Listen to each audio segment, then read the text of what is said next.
ఇంతకుముందు తమ్ముడు మాట్లాడుతూ భూమి అంటే ఆస్తి కాదు, ఆత్మగౌరవం.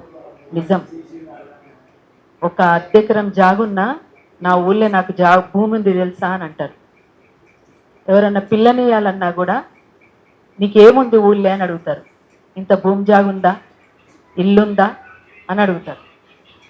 అది మన అస్తిత్వం, అది మన ఆత్మగౌరవం. అది అందుకనే మీరు చేస్తున్నటువంటి పోరాటం చాలా న్యాయమైంది.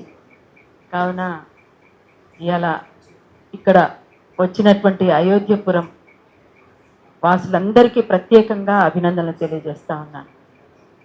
మీరు చాలా చాలా న్యాయమైనటువంటి డిమాండ్ని కోరుతూ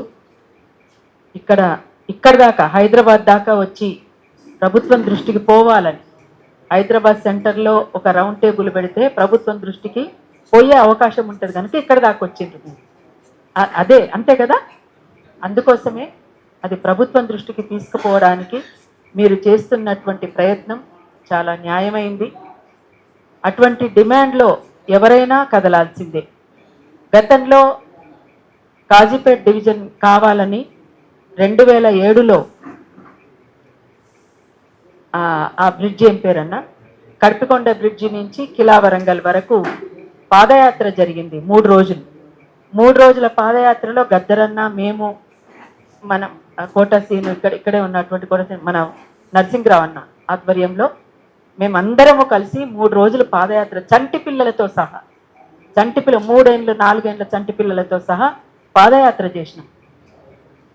ఒక్కొక్కరికి కాళ్ళకు బుగ్గలు వచ్చినాయి. అప్పుడు ఎర్రటి ఎండాకాలం, కాజీపేట ముందట పెద్ద ఎత్తున దూలా ఆడితే అందరికీ కాళ్ళకు బుగ్గలు వచ్చినాయి. అంటే మనము ఏ కాజ్ కోసం అయితే మనం న్యాయబద్ధంగా పోరాటం చేస్తున్నామో ఇప్పటి వరకు కూడా ఒక న్యాయం అనేటువంటి దానికి స్థానం లేకుండా పోయినటువంటి పరిస్థితి మనం చూస్తూ ఉన్నాం. అందుకనే గతంలో కూడా భూ నిర్వాసితులకు ఎక్కడెక్కడ న్యాయం జరిగిందో మనం ఒక్కసారి బేరీజ్ వేసుకోవాలి. ఇక్కడే పెద్దలు గౌరవనీయులు హరగోపాల్ సార్ ఉన్నారు. వారు చాలా విషయాలు మన ముందుంచుతారు. నాకు తెలిసి బాక్రానంగల్ ప్రాజెక్టు నుంచి మొదలుకొని ఇప్పటి వరకు భూ నిర్వాసితులకు ఎక్కడా కూడా న్యాయం జరగలేదు. కాబట్టి అసలు అభిప్రాయ సేకరణ తీసుకున్నారా? మీ అభిప్రాయాన్ని తీసుకున్నారా?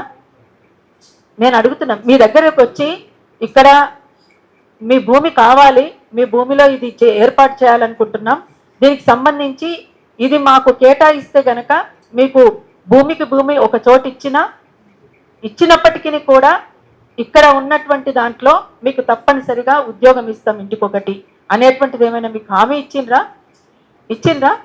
ఏమని చెప్పారు? ఇచ్చిండ్రా?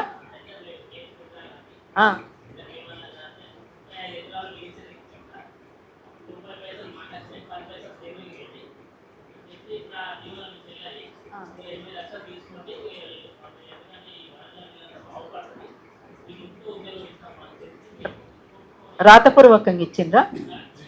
నోటి మాట? ఎవరైనా ఆర్డీఓ ఆయనే ఉన్నాడు ఇప్పటికీ? మరి అయిపోయి. ఇంతకుముందు ఎవరో అన్నారు కదా, ఇంకొక సంవత్సరం అయితే, మన రవణ అనుకుంటా అన్నది, ఇంకొక సంవత్సరం అయితే ఎవరు ఎక్కడ మారుతారో ఏం చేస్తారో తెలియనటువంటి పరిస్థితులు ఉన్నటువంటి ఈ సందర్భంలో ఆర్డీఓలు మారుతుంటారు, ఎంఆర్ఓలు మారుతుంటారు. ఇవాళ ఉన్నటువంటి ఆర్డీఓ రేపు ఉండకపోవచ్చు, ఇవాళ ఉన్నటువంటి ఎంఆర్ఓ రేపు ఉండకపోవచ్చు. కానీ మనకు రాతపూర్వకమైనటువంటి హామీని మనం తీసుకోవాల్సినటువంటి అవసరం ఉంటుంది. ఒక్కొక్కసారి రాతపూర్వకంగా తీసుకున్నా కూడా తారుమారయ్యేటువంటి అవకాశం ఉంటుంది. అది వేరే విషయం. సరే, ఏది ఏమైనా మీరు చేస్తున్నటువంటిది చాలా న్యాయబద్ధమైనటువంటి పోరాటం. మీ పోరాటంలో అరుణోదయ సాంస్కృతిక సమాఖ్య తప్పనిసరిగా మీ వెంట నడుస్తుంది, మీ వెంట ఉంటుంది.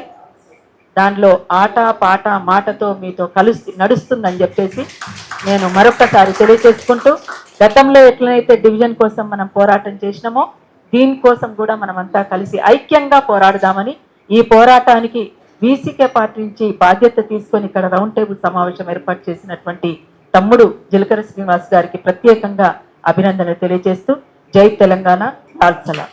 Thank you.